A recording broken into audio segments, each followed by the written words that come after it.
Bonjour tout le monde, bienvenue dans cette nouvelle vidéo. J'espère que vous avez bien dormi. Aujourd'hui, on va parler du sommeil. D'ailleurs, si vous avez mal dormi, tout ce que je vous dirai dans cette vidéo vous apprendra et vous aidera à mieux dormir les fois d'après. Tout d'abord, bienvenue à tout le monde sur cette chaîne, Charles.co. La plupart d'entre vous la connaissent. Pour les nouveaux, c'est une chaîne YouTube sur laquelle on parle de tous les problèmes de santé, sans tabou, sans détour, mais toujours avec objectivité et des conseils pratiques. Et Charles.co, c'est aussi une plateforme sur laquelle vous pouvez consulter des médecins spécialisés dans leur domaine, par exemple des médecins formés à la prise en charge des troubles du sommeil ou des insomnies. Pour ça, il suffit d'aller sur charles.co. Parmi toutes les unités de consultation possibles, on choisit sommeil. Le médecin fera le point avec vous lors de la téléconsultation, vous donnera des conseils, des diagnostics, peut-être qu'il vous prescrira des examens si vous n'en avez pas eu. Les traitements des troubles du sommeil sont basés surtout de nos jours sur les thérapies comportementales. D'ailleurs, sur charles.co, vous pouvez aussi directement faire le programme d'amélioration du sommeil sans forcément passer par une téléconsultation si vous avez déjà vu un médecin auparavant. En tout cas, et vous allez le voir dans cette vidéo, quand on a des insomnies, des troubles du sommeil chroniques, il ne faut pas rester à essayer de faire des petites astuces, il faut vraiment prendre en charge ce trouble parce que ça a des conséquences sur la santé et on va en parler tout de suite. Tout d'abord, voyons ce que c'est quand on dit des troubles du sommeil. En fait, il y a différents types de troubles du sommeil. Dans cette vidéo, on va parler des insomnies chroniques en particulier. Qu'est-ce que c'est une insomnie? Il y a une définition médicale, mais on va faire simple. Soit on a du mal, des difficultés à s'endormir, soit on s'endort, mais on se réveille plusieurs fois dans la nuit, soit on se réveille trop tôt, avant l'heure du réveil, soit on n'a pas tout ça, mais on se réveille le matin avec la sensation qu'on n'a pas assez dormi. Deuxième point donc, quelle est la fréquence des troubles du sommeil? Des insomnies ponctuelles, je ne vais pas dire que tout le monde en a ou en aura dans sa vie, mais presque tout le monde aura au moins une fois ou deux des insomnies. Ça, c'est très courant. Ce n'est pas ce qui pose problème. Des insomnies régulières, c'est-à-dire la personne a des périodes d'insomnie, puis ça disparaît, puis ça revient. Ce n'est pas continu, mais c'est gênant quand même. C'est presque 50% des personnes. Et des insomnies chroniques, des troubles du sommeil chroniques, continuent sur des mois et des mois, voire depuis toujours, voire sur des années. C'est 15 à 30% des personnes. Les statistiques ne sont pas si simples que ça à faire, mais on peut considérer qu'il y a une personne sur trois, au moins, qui a des troubles du sommeil de type insomnie. Troisième point donc, pourquoi on dit qu'il faut les soigner? Pas seulement pour le bien-être, mais il y a plein de problèmes qui peuvent découler des troubles du sommeil. Et parfois, on n'a pas conscience que ça vient des troubles du sommeil. Alors évidemment, la fatigue le lendemain ou la somnolence dans la journée, on va faire le lien. L'irritabilité, ça peut venir des manques de sommeil. L'anxiété, des petits coups de déprime inexpliqués, sans raison apparente. Tout ça, ça peut être en lien avec les insomnies. Mais il y a aussi d'autres conséquences plus graves encore. On peut avoir des accidents par manque de sommeil, accident de la route, accident domestique, accident de travail. On peut avoir des troubles sexuels, troubles de libido, troubles de l'érection, et c'est un des points qu'on améliore souvent dans les troubles sexuels. Beaucoup de personnes consultent par exemple sur charles.co pour des troubles de l'érection, et parmi les choses qu'on regarde aux troubles de libido, c'est est-ce que le sommeil est correct. Il y a aussi d'autres maladies. On peut augmenter le risque par exemple de maladies diabétiques en cas d'insomnie, augmenter le risque de troubles neurocognitifs, c'est-à-dire des troubles de mémoire, concentration, vigilance, avec l'âge ou au long terme, les maladies cardiovasculaires. Donc comme vous voyez, on considère qu'il faut soigner les troubles du sommeil, pas juste pour le confort et le bien-être, mais parce qu'il y a des conséquences au long cours. Et donc le quatrième point, comment on fait pour les améliorer?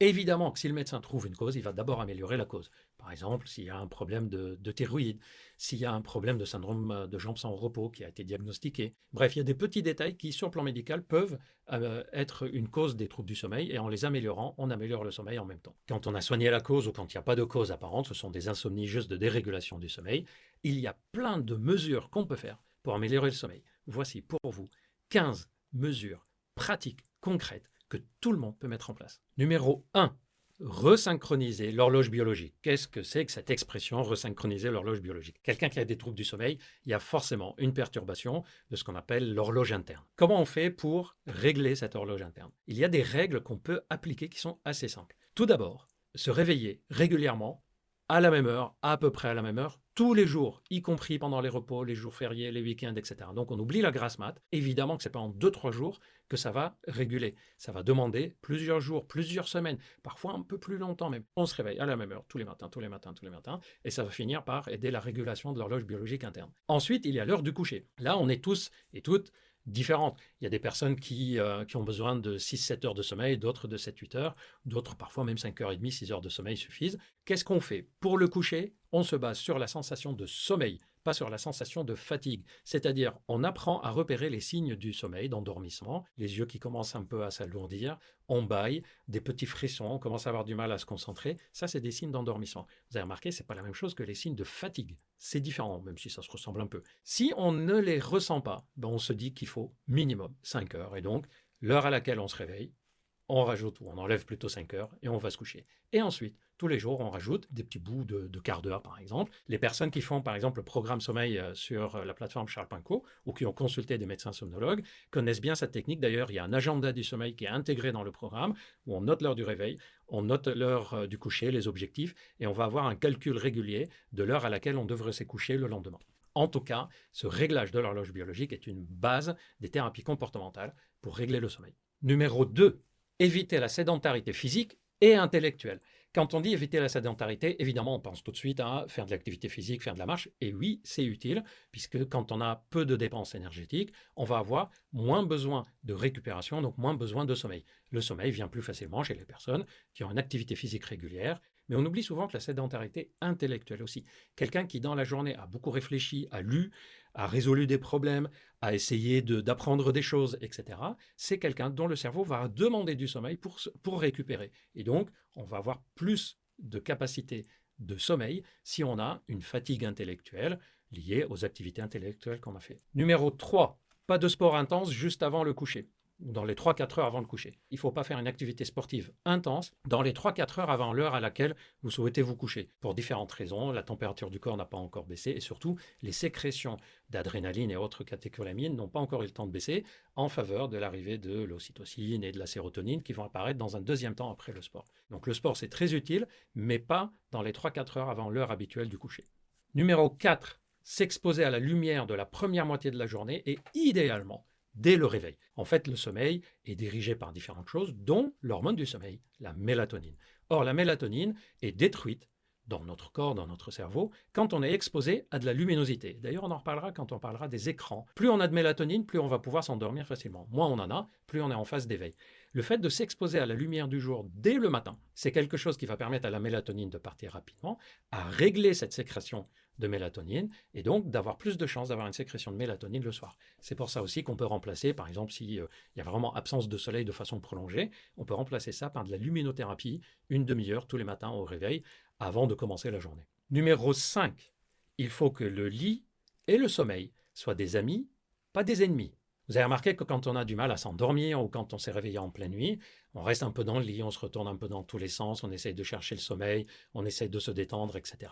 Si au bout de 15-20 minutes, ça n'a pas marché et qu'on a toujours le réveil qui est présent, on n'arrive pas à dormir, on sort du lit. Le lit doit être un endroit où le cerveau l'associe à j'ai dormi. Pas j'ai tourné dans tous les sens. Alors évidemment, on peut faire d'autres activités dans le lit, et c'est pas moi qui vous fais des vidéos sur la vie sexuelle qui va vous dire qu'il faut que dormir dans le lit. Mais ce que je veux dire par là, c'est, par exemple, si on s'endort systématiquement dans le canapé, dans un fauteuil, ailleurs que dans l'endroit où on dort habituellement, si on s'endort là, notre cerveau va repérer que cet endroit-là, c'est ce qui favorise mon sommeil, et va retenir que c'est pas le lit.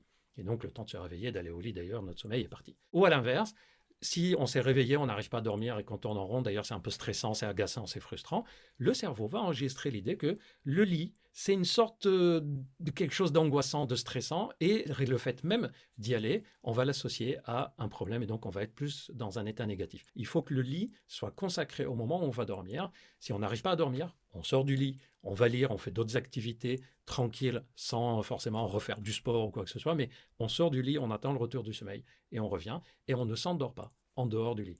Et pareil le matin, si on est réveillé et qu'on se dit « Oh mais mon réveil il sonne dans une demi-heure, je vais rester encore un peu dans le lit juste parce que j'ai besoin de me reposer », non, si on a fini de dormir, on sort du lit. 6e point, apprendre des techniques de relaxation. Toutes les techniques de relaxation, on peut les appliquer au moment de l'endormissement ou en cas de réveil nocturne. Ça peut être les respirations abdominales, ça peut être les techniques d'auto-hypnose, ça peut être un exercice que j'aime bien, je vais vous le donner. C'est par exemple, on ferme les yeux et on va simplement décrire notre chambre. Tiens, là, il y a une armoire blanche.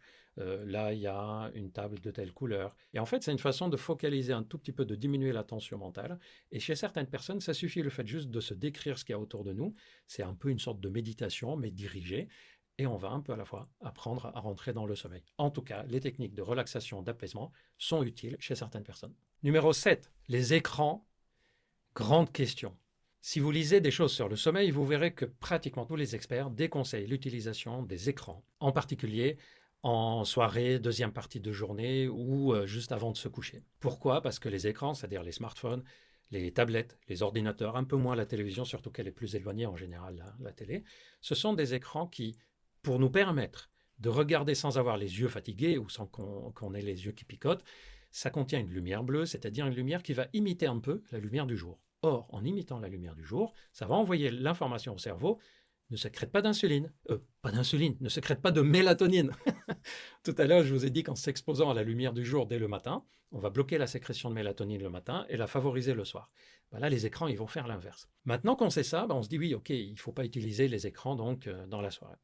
Sauf que certaines personnes disent « mais moi je m'endors devant la télé ». Et donc je mets la télé et c'est la meilleure façon que j'ai trouvée pour m'endormir. D'autres disent « je mets ma tablette à côté de moi, je la regarde pas vraiment, j'écoute un peu, c'est peut-être un débat ou peut-être une série et puis je suis en train de m'endormir avec ». Si ça marche pour vous, bon bah ça marche. Si c'est reproductible, si c'est quelque chose où vous sentez que vous pouvez le faire, même si vous n'êtes pas seul, même si vous êtes en déplacement, vous n'en avez pas besoin systématiquement, pourquoi pas? En tout cas, essayez de faire sans.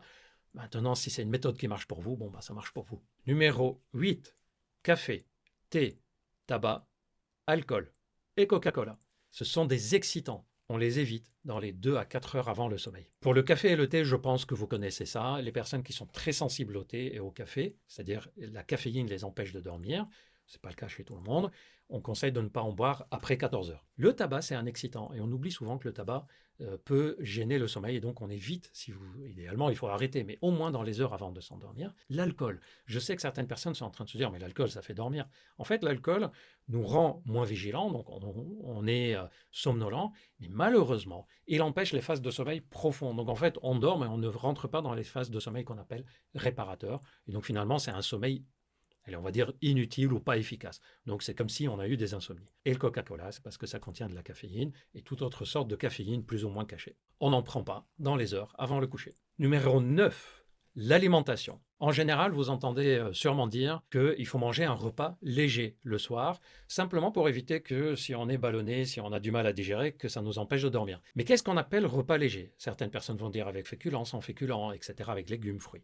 Moi, je vous conseille surtout de manger un repas où vous savez que ça, c'est facile à digérer pour vous. Par exemple, si vous êtes du genre à avoir du mal à digérer les carottes, vous ne mangez pas de carottes le soir. Vous pouvez aller voir d'ailleurs les vidéos que je vous ai déjà faites sur comment perdre du ventre, si vous avez envie de voir ces vidéos, ou les vidéos que j'ai faites récemment avec Marie-Laure Igeba sur des façons de s'alimenter qui font qu'on a plus de facilité à brûler la graisse au niveau abdominal, par exemple. Bref, revenons au sujet du sommeil. Surtout, vous mangez un repas le soir où vous savez que ça ne vous gêne pas pour digérer. Ça ne vous donne pas des remontées acides. Numéro 10, sieste ou pas sieste.